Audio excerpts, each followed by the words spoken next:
Terima kasih pemirsa, dan masih bersama kami di Seputar Bali. Kepala Bank Indonesia Kantor Perwakilan Bali, Chausa Iman Karana, pamitan ke kelompok media Bali Post lantaran dipercaya untuk mengemban tugas baru sebagai Chief Representative BI Tokyo, Jepang. Selama 3 tahun bertugas di Bali, ia melihat ada peluang kerjasama yang bisa dilakukan antara Jepang dan Bali, yaitu peluang ekspor terutama komoditi perikanan dan pengiriman tenaga kerja profesional ke Jepang. Masyarakat dan media dikatakan sangat membantu kelancaran tugas-tugas Bank Indonesia selama ini.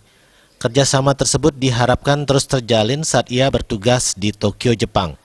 Menurut Kepala Bank Indonesia Kantor Perwakilan Bali yang saat ini menjabat sebagai Chief Representative Bank Indonesia Tokyo, Jepang, Chausa Iman Karana, komoditi ikan tuna cukup bagus diekspor ke Jepang. Untuk itu, sinkronisasi kebijakan pemerintah dengan perdagangan sangat diperlukan.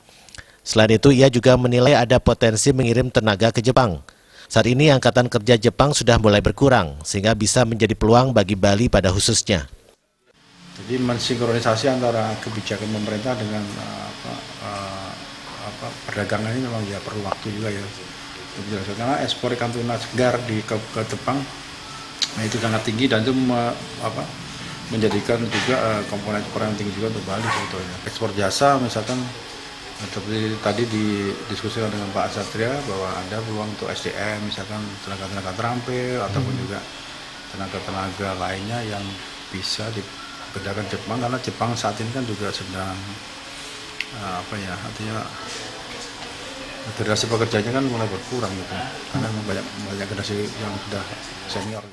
Chausa Iman Karana berpesan agar Bali mengembangkan sektor ekonomi baru selain pariwisata. CIK melihat masih ada yang bisa didorong lagi dan dikembangkan lagi untuk mewujudkan pariwisata yang berkesinambungan atau sustainable tourism. Andika, Bali.